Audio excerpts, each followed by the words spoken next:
Selamat pagi, kita berjumpa kembali dalam sapaan dan renungan pagi GKI Salatiga hari ini, Senin tanggal 10 Maret 2025 bersama saya, Pendeta Emeritus Iman Santoso.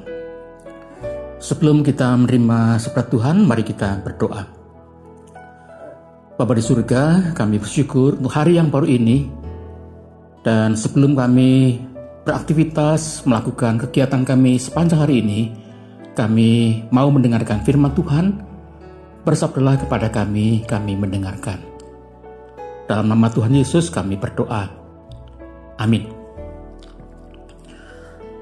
Firman Tuhan yang kita renungkan pagi ini adalah sebuah ayat yang barangkali sudah sering kita dengar, yakni 1 Yohanes 1 ayat 9 yang berbunyi, jika kita mengaku dosa kita, maka Ia adalah setia dan adil, sehingga Ia akan mengampuni segala dosa kita dan menyucikan kita dari segala kejahatan.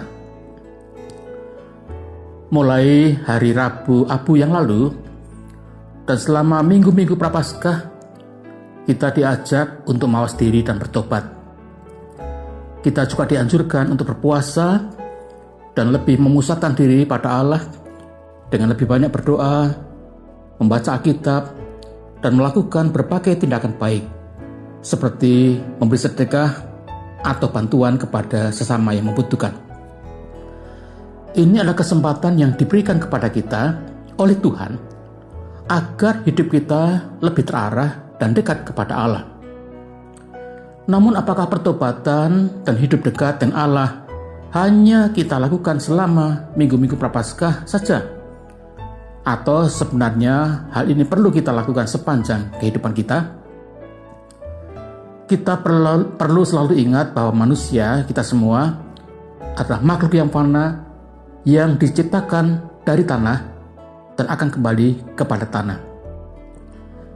Hidup yang kita jalani adalah pemberian Allah kepada kita.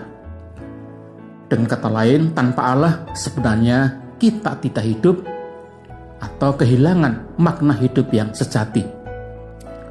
Karenanya hidup dekat kepada Allah tidak hanya perlu di minggu-minggu Prapaskah saja, tapi di setiap minggu, bahkan setiap hari dan setiap saat. Pertobatan juga tidak hanya kita lakukan di minggu-minggu Prapaskah, namun setiap saat sepanjang hidup kita.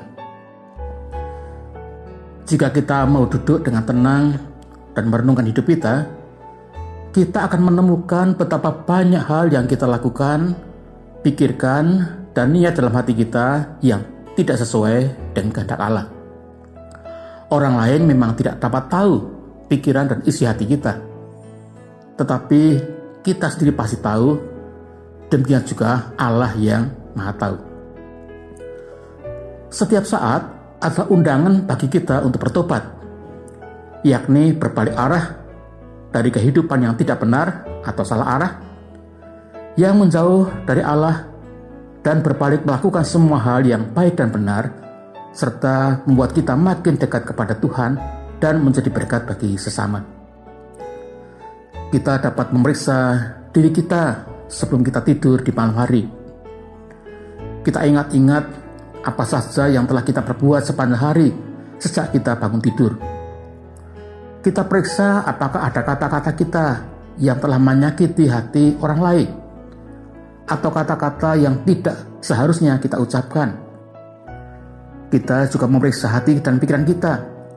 Adakah sesuatu yang keliru dan seharusnya tidak kita pikirkan dan tidak mengotori hati kita?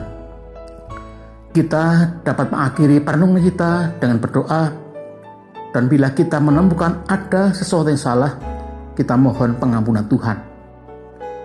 Pada pagi hari sebelum kita beraktivitas, kita berdoa, mohon kekuatan dan tuntunan Tuhan agar kita dapat menjalani hari itu dengan pikiran dan hati yang terus berpusat kepada Allah. Kesibukan kita janganlah sampai membuat kita lupa kepada Allah. Di tengah waktu luang di siang hari, kita dapat menaikkan doa singkat kepada Tuhan. Betapa indahnya hidup kita jika kita dapat menjalaninya selalu bersama dengan Tuhan. Ini bukan hal yang mudah, tetapi juga bukan hal yang tidak dapat terjadi. Hanya dengan pertolongan Tuhan, kita dapat senantiasa hidup dalam pertobatan yang sejati, dan kita menikmati persekutuan yang indah dengannya. Tuhan Yesus memberkati kita semua. Amin.